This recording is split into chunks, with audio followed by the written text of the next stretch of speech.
Es la emoción, queridos amigos. Mil disculpas.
Cuando uno escucha este tipo de comentarios, se percata inmediatamente que pues estamos delante de un gran escritor. Porque no existe otro término para catalogar a nuestro amigo Fabio. Bien amigos, buenas noches.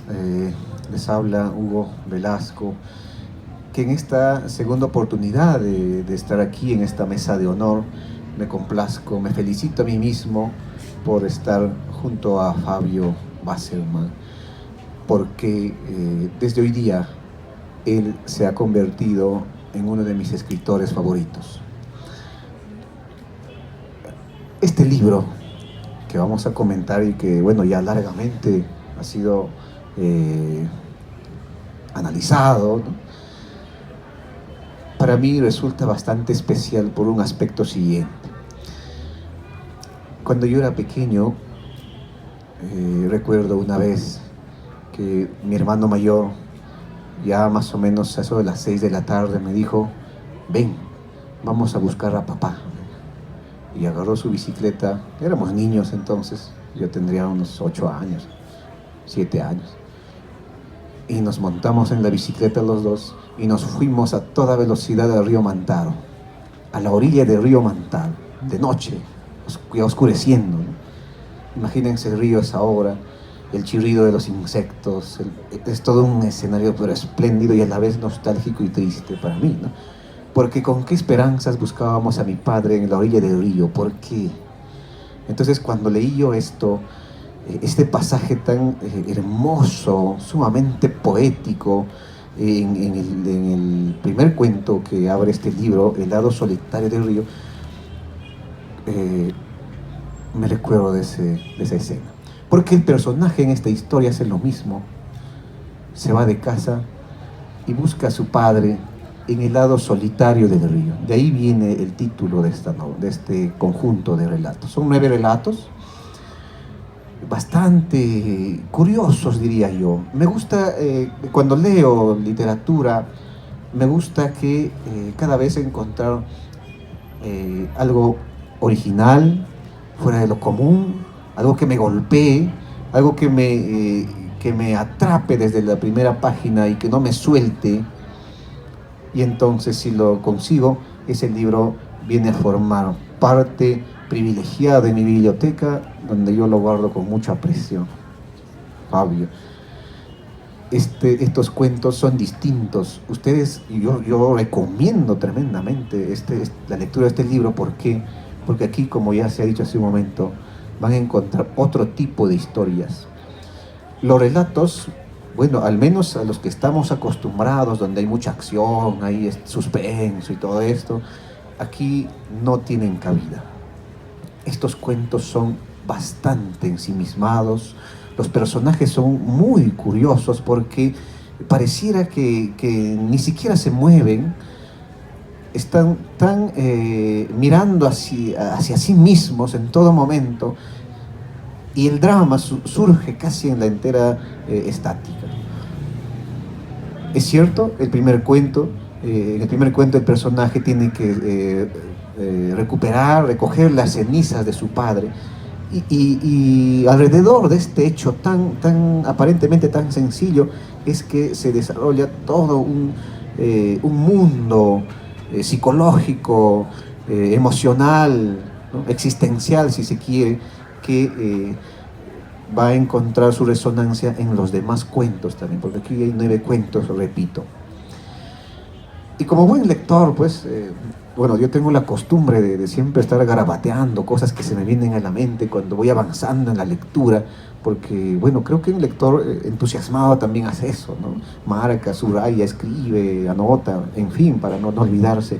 Y yo he encontrado aquí tantas cosas que esta noche quiero preguntarle a Fabio, porque unas cosas son mis interpretaciones, que seguramente a muchos de ustedes les podrá parecerle inexactas o exageradas, pero ¿quién mejor que Fabio para que él mismo nos diga lo que realmente ha querido decir, ¿no? Esa suerte tenemos hoy día. En primer lugar, encuentro que este libro es un libro de símbolos. Es decir, los personajes aquí podrían funcionar como símbolos de algo, de la soledad tal vez, de la muerte, del dolor, de la tristeza.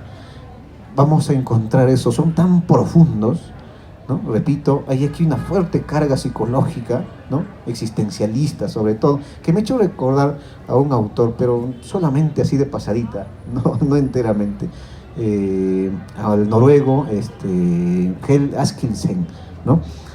Tiene una narrativa este señor directa, sencilla, pero poderosa, ¿no?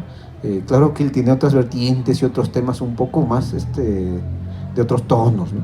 Pero nuestro amigo Fabio tiene lo suyo, es muy original en sus relatos. Él habla sobre el dolor. Creo que este va a ser el tema eje de este libro, el dolor que sentimos por el hecho mismo de estar vivos acá. Hay un cuento que señala, no recuerdo bien ahora, que dice haber nacido sin darse cuenta, ¿no? Y haber muerto también, ¿no? Sin darse cuenta. Qué poderosa forma de decir o de describir esta existencia que llevamos aquí en la tierra, ¿no? Venimos sin haberlo pedido y nos vamos muchas veces sin ni siquiera haber sido consciente de que hemos estado acá, tal vez, ¿no? Bueno, en fin, es un libro sumamente filosófico también en ese sentido. Por eso me gusta, son mis gustos particulares. Me encantan los libros que tienen ese poder, esa contundencia filosófica que te dejan pensando, ¿no? Eso es lo que a mí me agrada. ¿Qué más? He dicho que es un viaje hacia el interior. Sí, este libro, con este libro no hay pierde, te vas a quedar pensando a partir de lo que le pasa a los personajes en tu propia realidad, ¿no? Te vas a ensimismar a tal punto que te vas a mezclar con los personajes. Y no sé, que yo estoy conociendo recién a Fabio, y yo a él lo catalogo como una persona muy alegre, vivaz. Hemos charlado previamente y me encanta su alegría, ¿no? Este optimismo que él arroja, pero en estos relatos se encuentra un narrador, no sé si me equivoco, me corregirá, bastante pesimista, como si estuviera desencantado de la vida, ¿no? Y que solamente existe porque tiene que existir y ya está acá, ¿no? Y esperar a la muerte así. Los personajes de estas historias tienen ese cariz. Y por último, para no alargarme mucho, porque aquí Fabio es la estrella, pues, de la noche, quiero consultar, quiero lanzar ya la primera pregunta, si cabe, para iniciar este diálogo. Si es que este libro en su totalidad, en este libro has querido trabajar o manifestar o expresar una estética del dolor, una estética del sufrimiento, tal vez, ¿no? Porque a mí me ha parecido eso. No es malo, definitivamente. Nuestra existencia tiene todos estos tonos, alegría, tristeza, pero como ya se ha dicho, la muerte nos espera siempre y es inevitable atravesar estos momentos de dolor, de tristeza, de sufrimiento, ¿no? De tragedia. Creo que es algo muy, muy humano, sobre todo. Y bien, seguiremos charlando en el transcurso de este diálogo, bueno, esta entrevista. Fabio, queremos escuchar. Muchas gracias, Hugo, muchas gracias, Jorge, y muchas gracias a todos ustedes por estar aquí en esta charla sobre el libro.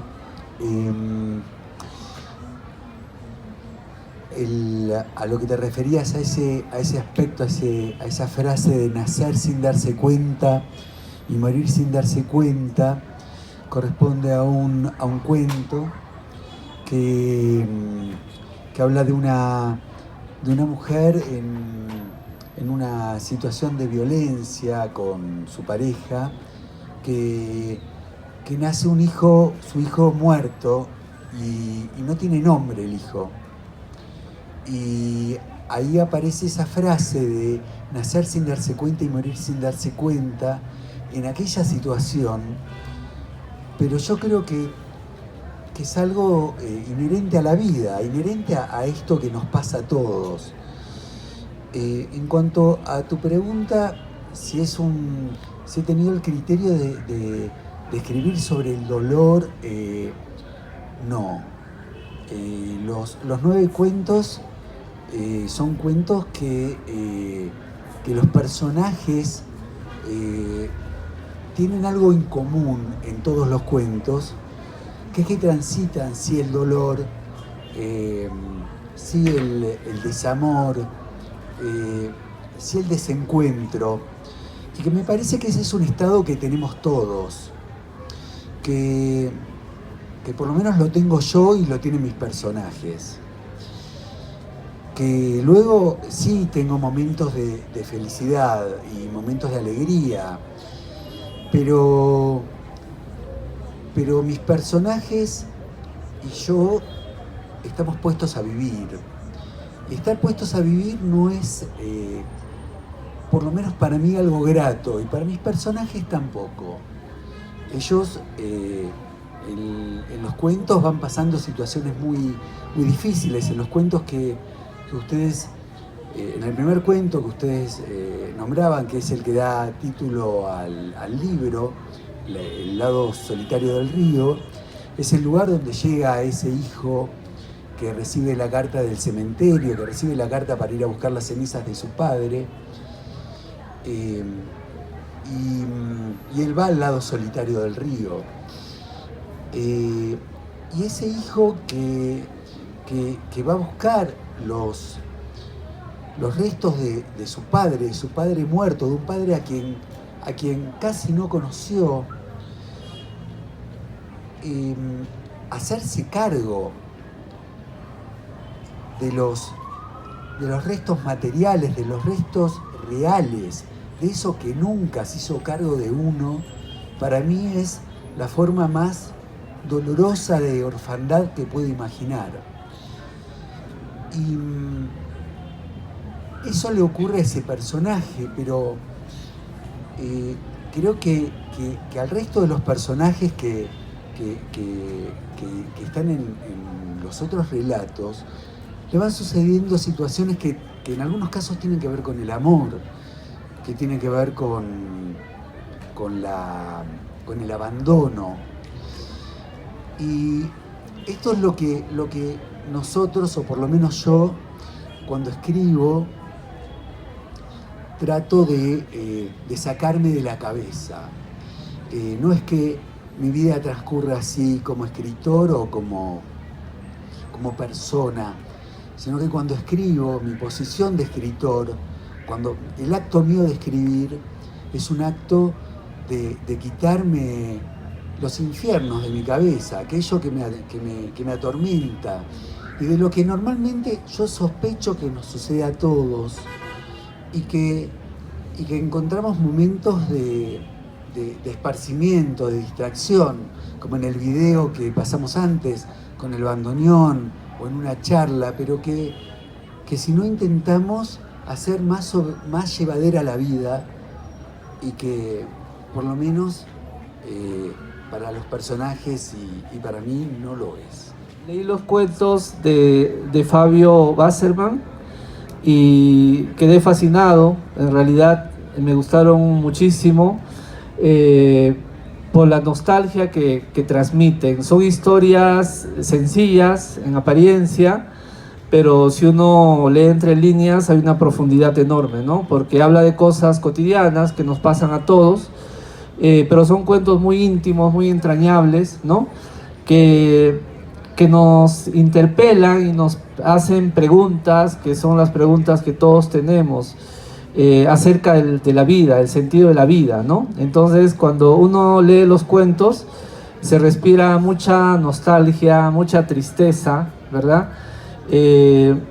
Y son cuentos, los 9 cuentos, son cuentos difíciles de leer.